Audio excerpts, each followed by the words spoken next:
Bienvenue à une nouvelle vidéo de Sur la Trotte.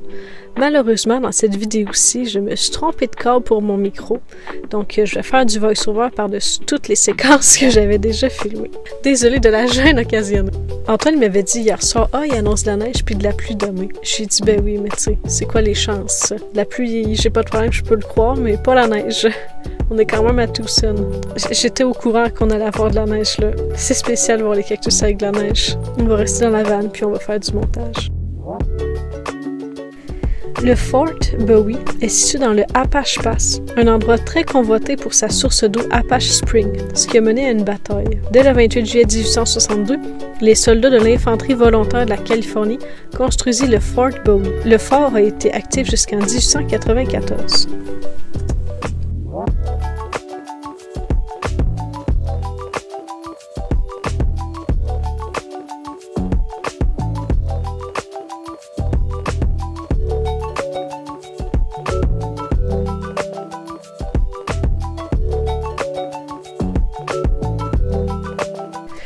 Si vous comptez venir voir au Fort Bowie National Historic Site, prenez en compte que du stationnement au Visitor Center, c'est 1,6 miles de marche. Ça se fait bien, là. C'est pas ça l'affaire. Mais nous, on est partis sans déjeuner, sans bouteille d'eau. On pensait qu'on allait juste se stationner puis visiter. Mais non, c'est quand même une bonne promenade. Fait que je pense que c'est important de le mentionner. Au Chiricahua National Monument, on trouve plusieurs sentiers de randonnée pour explorer ces magnifiques paysages. Ces formations rocheuses ont commencé à être formées il y a plus de 27 millions d'années quand les volcans étaient actifs. Les particules de cendre chaude ont formé des roches grises appelées rhyolites. En refroidissant, le tout a fondu et s'est accentué avec l'érosion.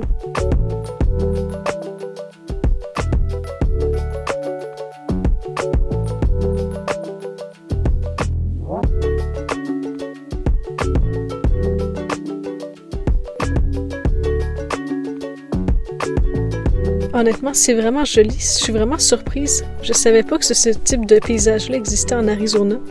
L'avantage ici, c'est que c'est seulement à 2 heures de Tucson et c'est gratuit.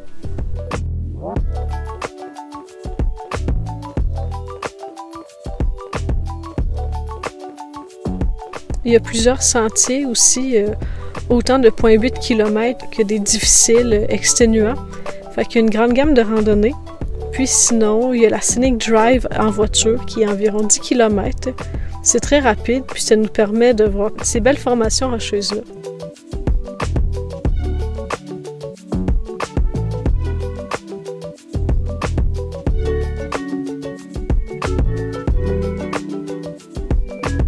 Tantôt, j'ai failli filmer une séquence parce que j'allais dire « Ah, dans le pamphlet, vous allez peut-être pouvoir voir des coatis si vous êtes chanceux. » Mais honnêtement, j'y croyais pas vraiment.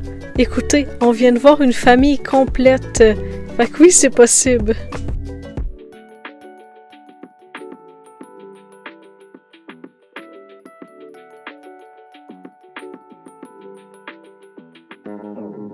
Pour une ambiance de Far West, c'est à Tombstone que ça se passe. La ville fut fondée en 1879 par Ed Schieffelin. Tous ses proches lui ont dit qu'il ne trouverait que sa tombe là-bas. Finalement, Ed trouva une mine d'argent. Durant son apogée, la ville atteignit environ 15 000 habitants. Au Boot Hill Cemetery, il y a plus de 250 tombes. On vous donne un pamphlet pour faire la visite. Certains subirent une mort très violente durant cette endure. Accidents de travail, assassinats, pendaisons.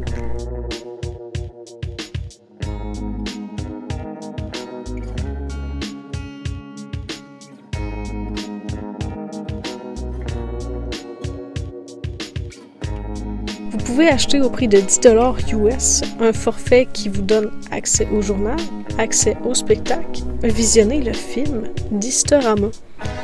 C'est un peu vieillot, on va pas se mentir. Que la narration est faite par Vincent Price quand même, faut le mentionner.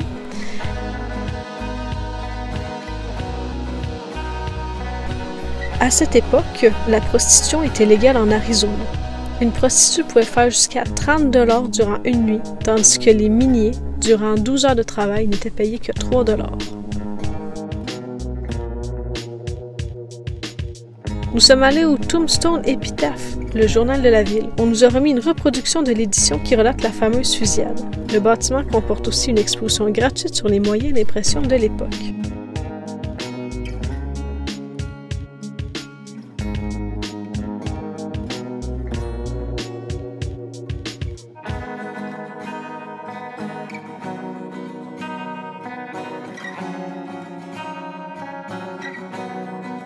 La visite ne serait complète sans voir le spectacle Hockey Choral qui reproduit la fusillade du 26 octobre 1881.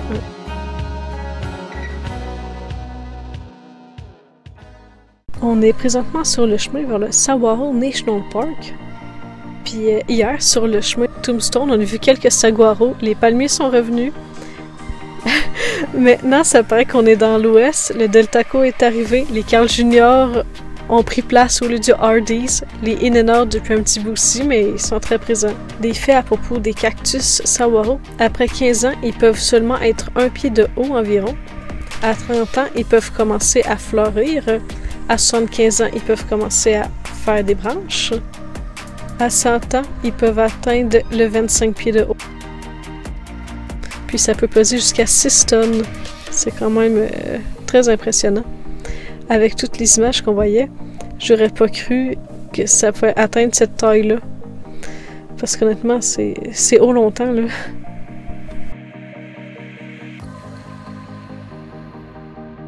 Le parc est séparé en 2 sections. Présentement, on est dans la section ouest, puis demain, on va aller dans la section est. Puis c'est dans cette section-ci qu'il nous conseille de regarder le coucher de soleil.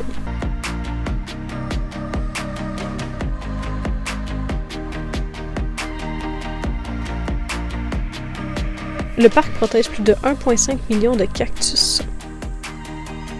Ça, c'est un cactus qui a environ mon âge.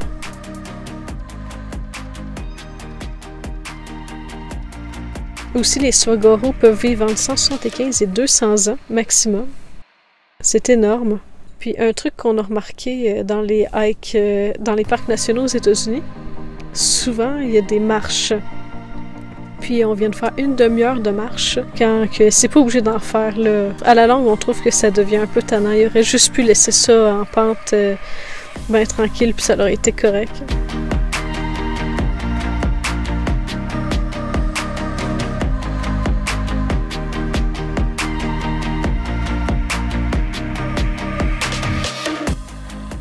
Je vais vous montrer la trail qu'on a empruntée.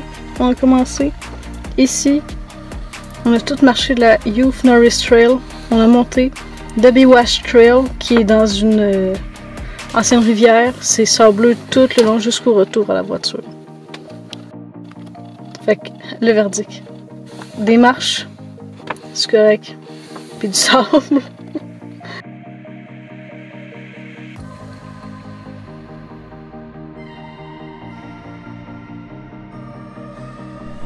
Sur le site du parc national, ça nous conseille d'aller au Gates Pass pour regarder le coucher de soleil.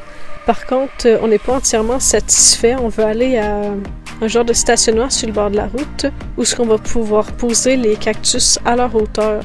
On veut que l'emphase soit mise sur le saguaro, pas la vallée. On est à l'arrêt G9 finalement pour prendre nos photos du coucher de soleil. Puis Antoine voulait que je vous précise que tantôt quand j'ai dit qu'on était au Gates Pass, mais est-ce que c'est vraiment où ce qu'on était? C'est le nom du boulevard aussi, fait que... mais où ce qu'on était, ça s'appelait Lookout Point. Fait qu'on en a conclu qu'on était à la bonne place. On est vraiment perfectionniste, on cherche le saguaro parfait pour la photo. Ça fait plus de 5 minutes qu'on marche, puis on n'est pas encore satisfait, mais souvent, ben de un, il y a moins, les saguaros sont moins populaires que dans le parc, mais ils sont souvent comme jumelés avec un autre arbre.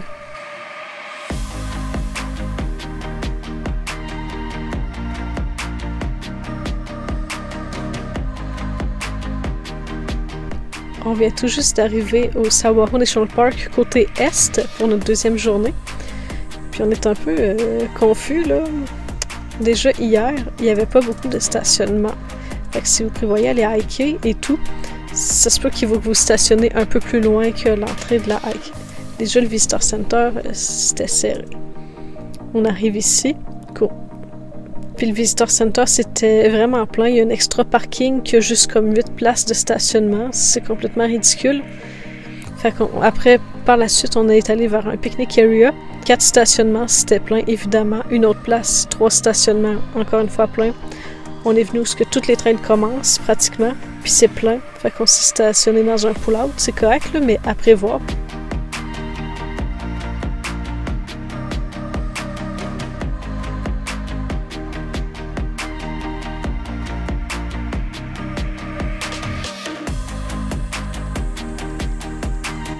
Bon, notre randonnée tire à sa fin, puis on a parlé, Antoine puis moi, on a comparé nos impressions du côté est et ouest du parc.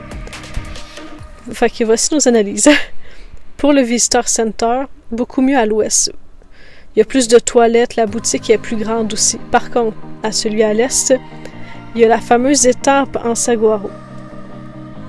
C'est un détail à mentionner, mais quand je suis arrivée à l'ouest puis qu'il n'y en avait pas, j'ai été déçue, mais bon. Ensuite, si vous voulez faire la Scenic Drive en voiture, elle est asphaltée à l'est, pas à l'ouest. Ensuite, côté randonnée, gros bémol au niveau du parc à nos yeux, au terme que c'est des trails dans des trails.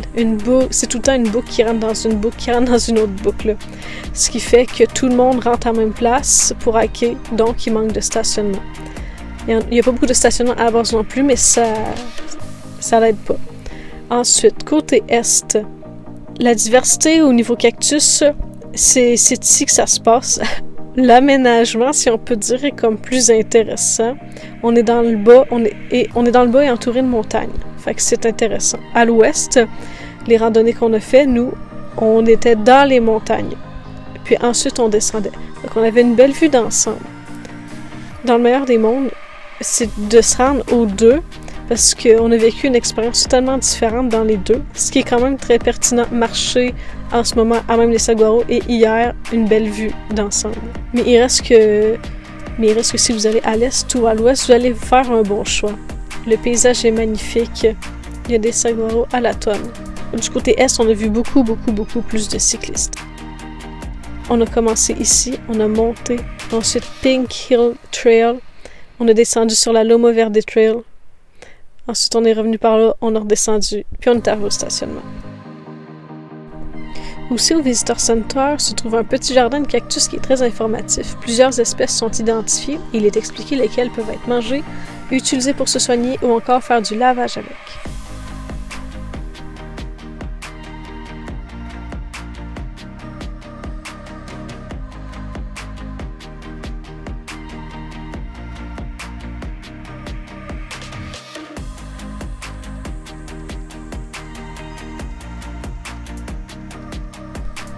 Ensuite, on s'est dirigé vers un superbe BLM où on y a passé 2 jours.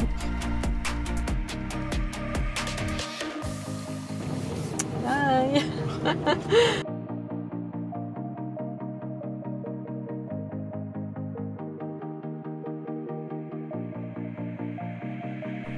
On se revoit dans une prochaine vidéo. À bientôt!